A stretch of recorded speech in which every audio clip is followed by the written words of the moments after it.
Right, music fans, welcome back. It is I, Dave, the real music observer, observing real music in real time for real people, just like you and just like me.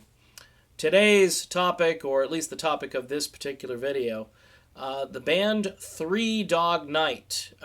Just one of those overlooked Hall of Fame groups, and the classic lineup of Danny Hutton, Corey Wells, and Chuck Negron.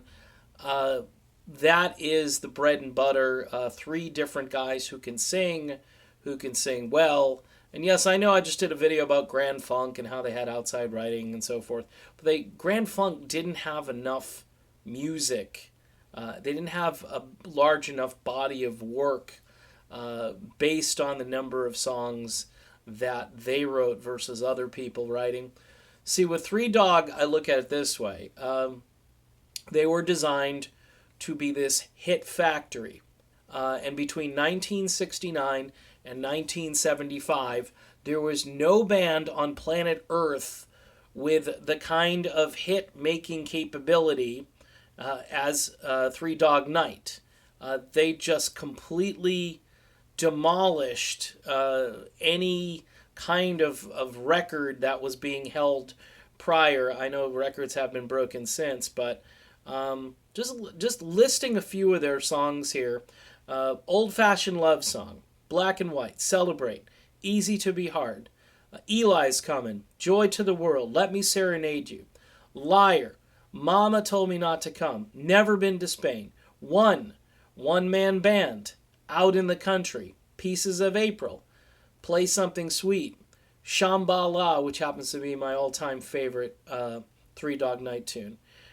Sure as I'm sitting here, The Family of Man, The Show Must Go On, Till the World Ends, Try a Little Tenderness, and Your Song. And it's, Danny Hutton, Chuck Negron, Corey Wells.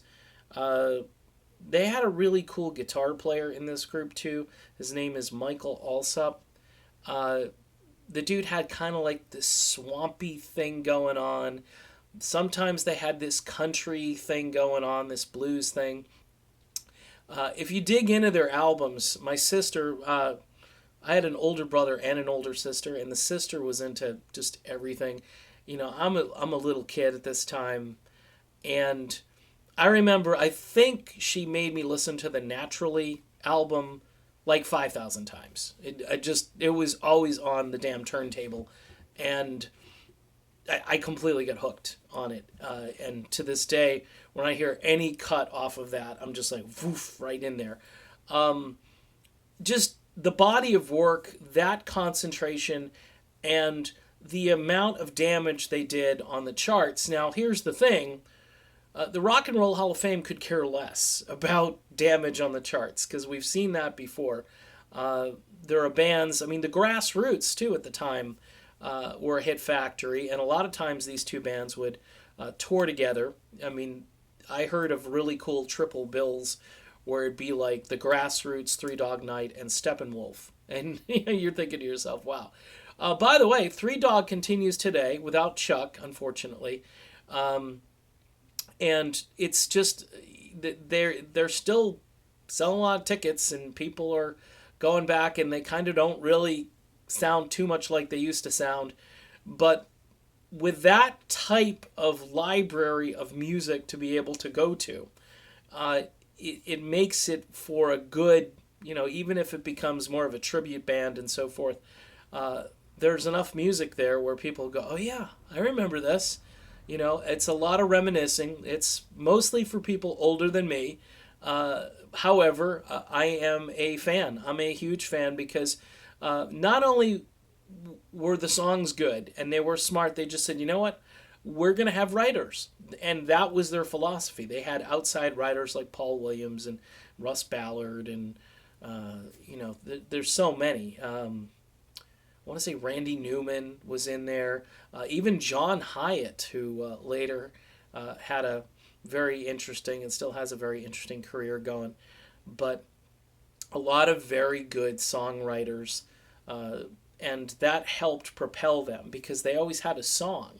And the song All they had to do was execute the song properly, and they weren't egotistical, thinking to themselves, "Well, I'm tired of outside writing. We need to write these songs, and we need to create hits, or otherwise we're just gonna go south." Now, probably what their demise was is the quality of songwriting toward the end there wasn't as strong as it was at the beginning. But still, to have that kind of run and to make that kind of impact on the charts, to me, it's worthy because they sold millions of albums. If you look at the number of gold albums that this group had, I mean, it's staggering how many they had, plus, with the compilations included. And there were some really good best of Three Dog Night compilations. And I got to tell you, a lot of their album cuts on these albums, which were really designed to spawn singles, I mean, every song they created was a potential single. Okay, that's how they operated. And that's why the quality of album material on these records is just through the roof. I mean, it's when you come in with that philosophy, you tend to create better things rather than saying, okay, we've got our hit, now let's just put some filler on the album so we can actually put an album out. Three Dog Night, in my estimation, should be in the Rock and Roll Hall of Fame. They are in the Vocal Group Hall of Fame. They were inducted in the year 2000, and there's so many little offshoots, Songwriters Hall of Fame and Vocal Group Hall of Fame, and then you've got your states that have Music Hall of Fames and so forth. It's time for the Rock and Roll Hall of Fame to kind of loosen its belt a little bit and understand that there are so many different artists that are out there. I mean, I stumble on them every day. I'm thinking to myself, is this band in the Rock and Roll Hall of Fame? And Three Dog Night isn't? Okay, great, Batman. That's just what I want to hear. I'm being sarcastic, obviously. But check out Three Dog Night. I know if you're not a 70s person, you don't like really good music, perfectly executed with really good vocals from three different vocalists, and guitar playing, which I think is top-notch. Another great way to check out a band is listen to a live album. They had one, I believe, that came out real early on when they were fairly new to big arenas and so forth. I want to say it came out in 69 or 70 in there.